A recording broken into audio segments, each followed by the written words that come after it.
الحمد لله الذي أنزل على عبده الكتاب ولم يجعل له عوجا. Menjadi suluh penerang jiwa.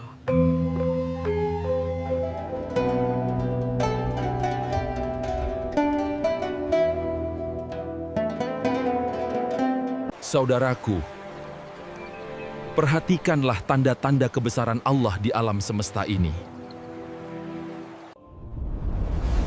Dua pelita, satu nyala. Dua jalan, satu sumber.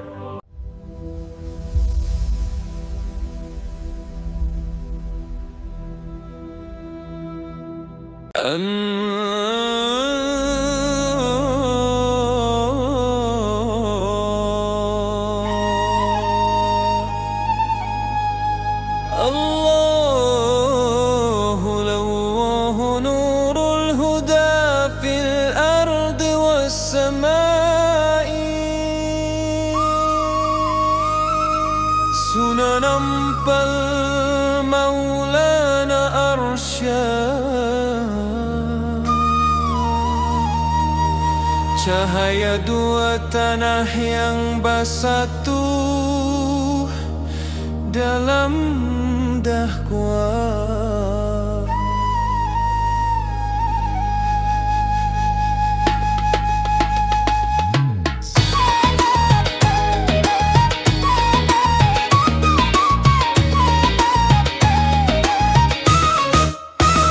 Sunan Ampel sowan marang kahanan, dakwah ning tanah Jawa kanthi ketulusan, ngajari tauhid, ngembang keiman, gugah ati wong-wong sing kelangan pedoman. Kyai Sepuh Saka Surabaya, panutan wali songo kang sinar padhang cahya, ngandani wong supaya eling marang Gusti, supaya rahmat Allah dadi sejati.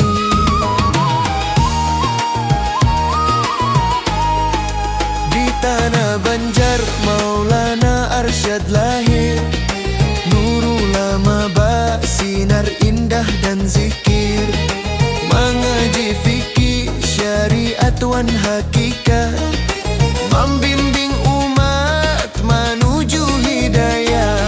Dari dalam pagar sampai Martapura, ilmunya menyebar, menembus masa, warisannya hidup di tiap jiwa, tanda kasih Tuhan di bumi Banua.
kami dalam cahaya ilmu mereka.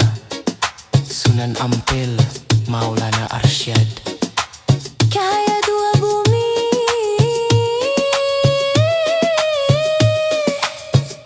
Tapi satu arah menujumu.